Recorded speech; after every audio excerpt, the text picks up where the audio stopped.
When Sara and Tim finally emerged from the field, they were greeted by a quiet, dusty road that led into the town. The buildings were old, some of them looking empty and abandoned.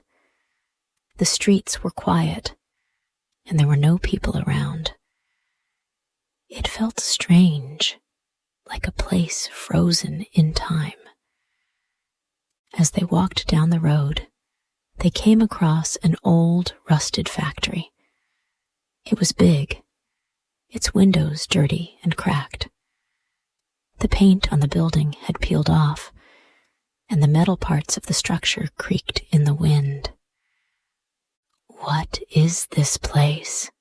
Tim asked, his voice small as he stared up at the building.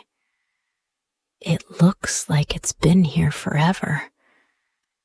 "I'm not sure," Sara said, looking at the factory. It didn't look like a place where anyone lived or worked anymore. But it was big, and maybe it held some answers. Just then, a man appeared from behind the factory. He was tall and weathered, his face lined with age.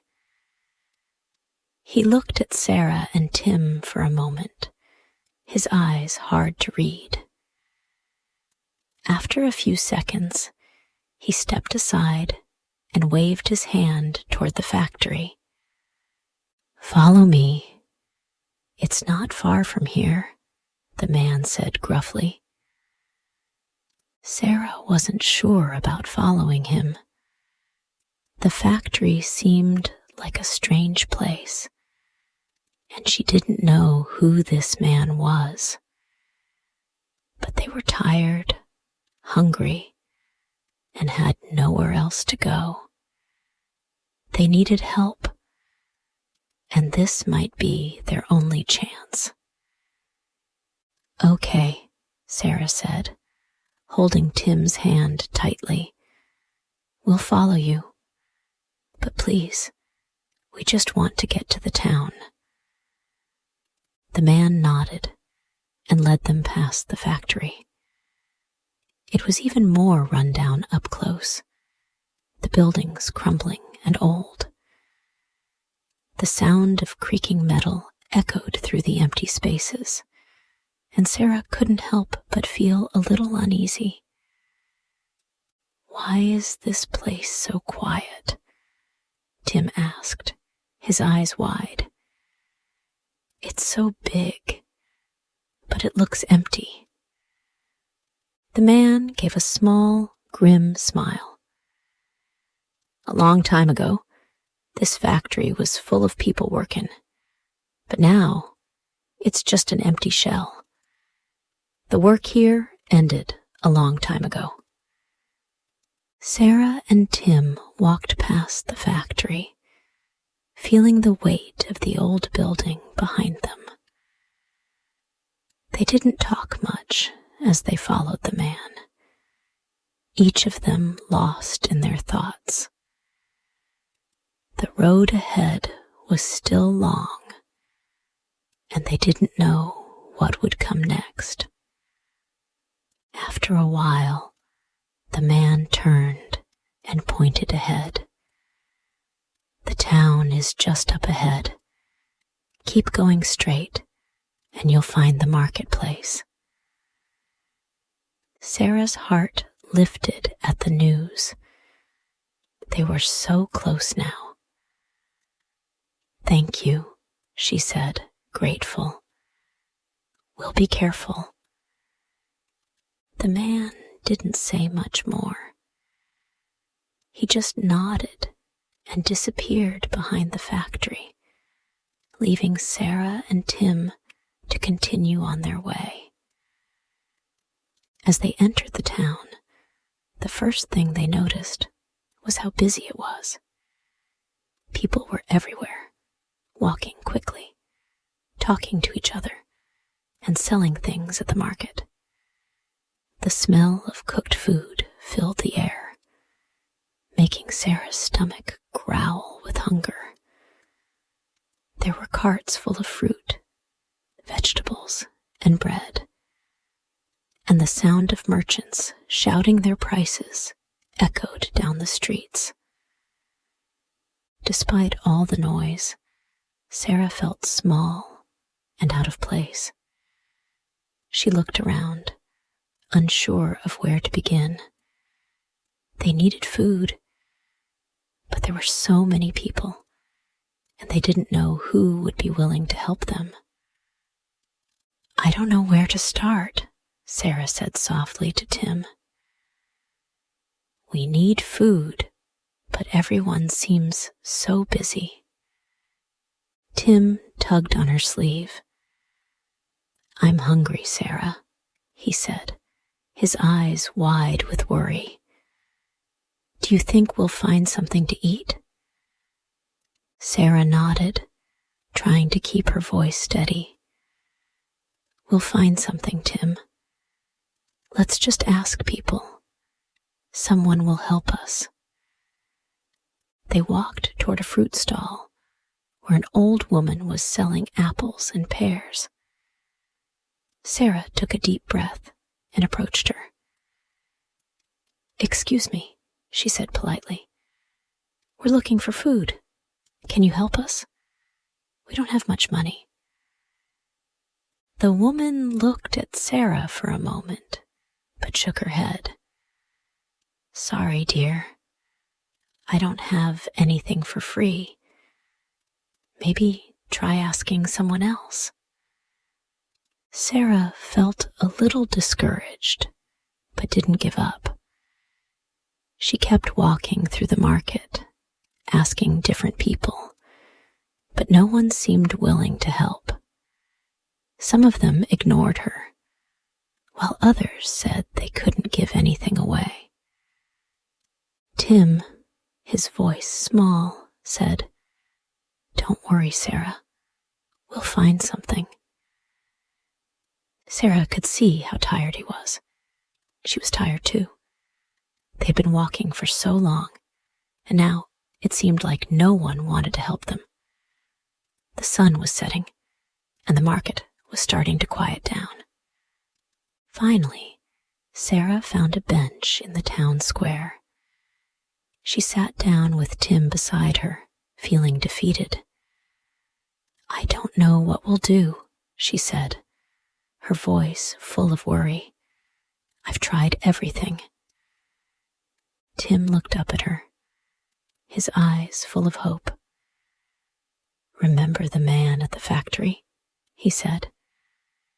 "He said there was work there. Maybe we should go back." Sara looked at Tim, her heart lifting just a little.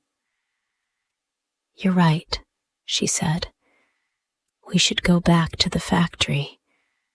Maybe he can help us again."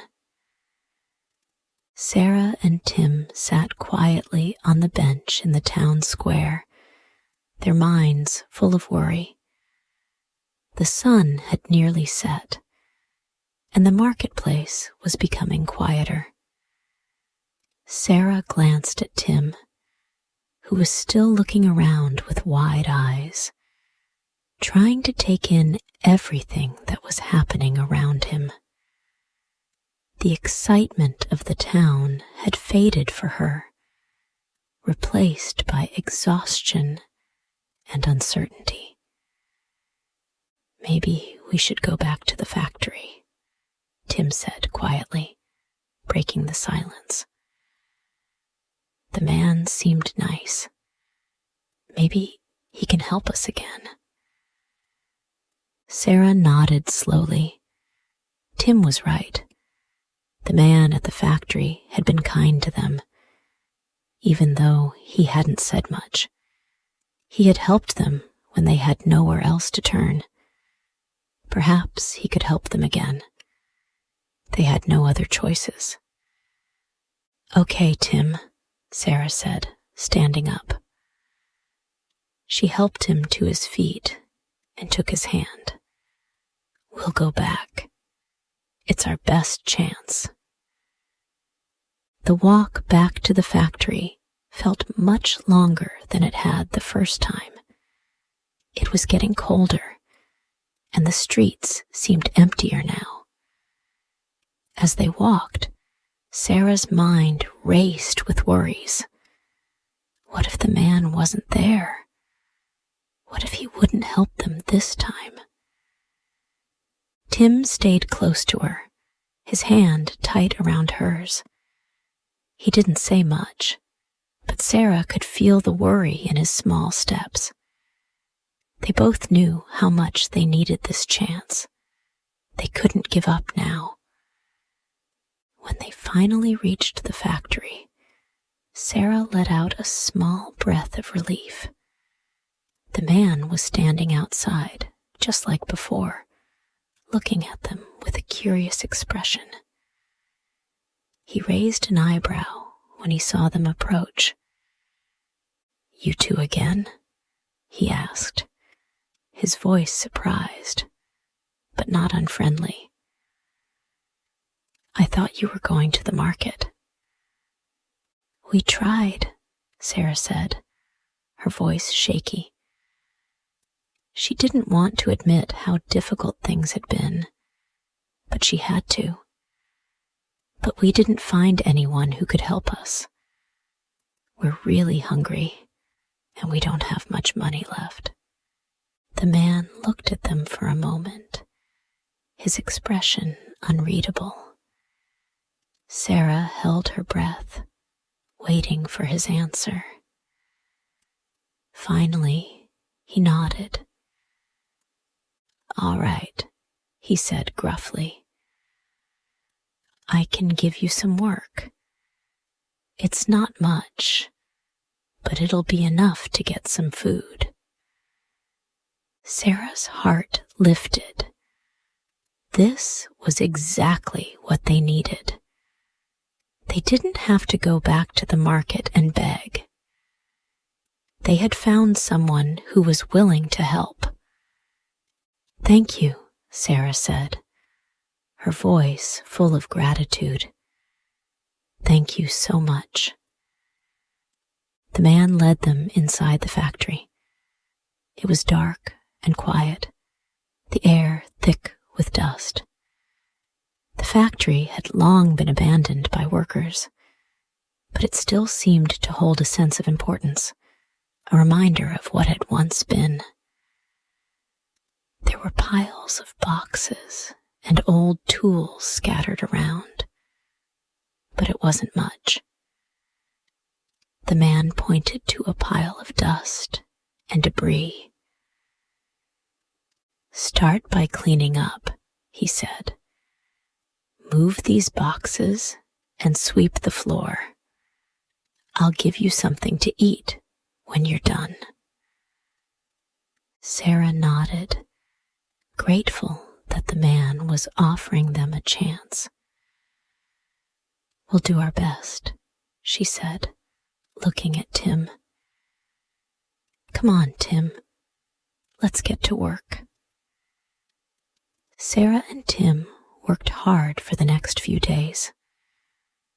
Every morning, they woke up early and started sweeping and moving boxes, cleaning the factory one small step at a time. It wasn't easy work, and their bodies were sore from the physical labor. But they kept going because they knew that each day brought them closer to getting the help they needed. The man was kind to them. He would give them a little food at the end of each day, just enough to keep them going. It wasn't much, but it was more than they had had in a long time. By the end of the week, Sara and Tim had managed to save enough money to buy a bus ticket back home.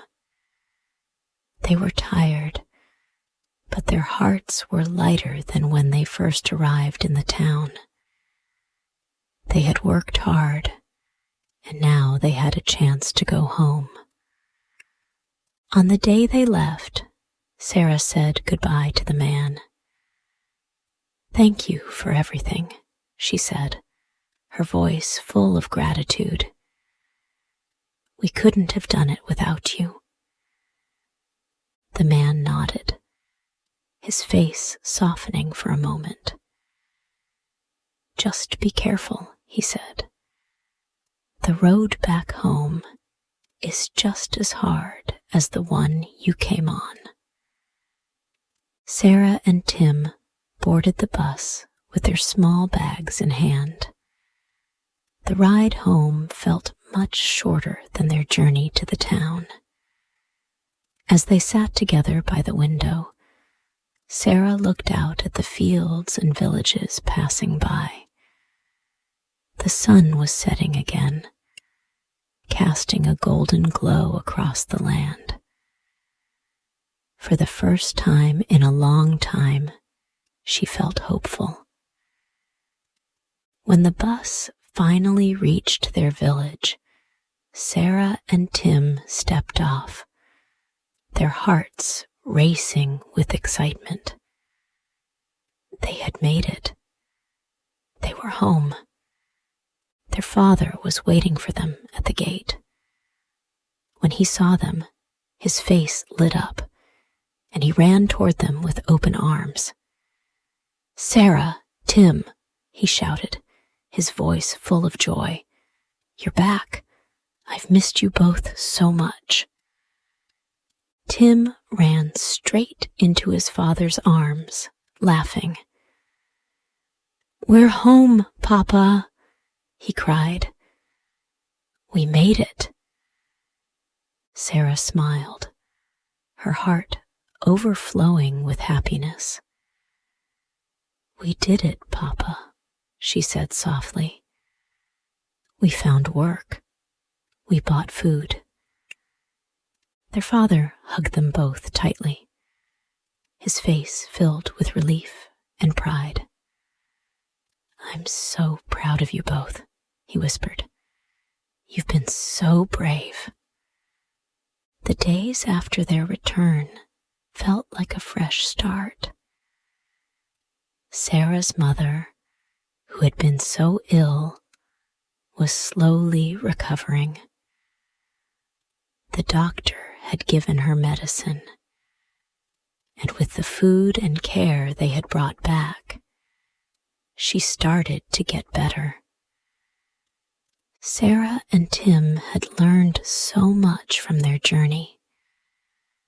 They had learned that no matter how hard things got, they could always find a way to keep going. They had learned that being brave didn't mean never feeling scared. It meant facing their fears and continuing forward anyway. One evening, as the family sat around the dinner table together, Sara looked at Tim and smiled. We did it, Tim, she said. We made it through because we never gave up. Tim grinned back at her. We're a team, Sara.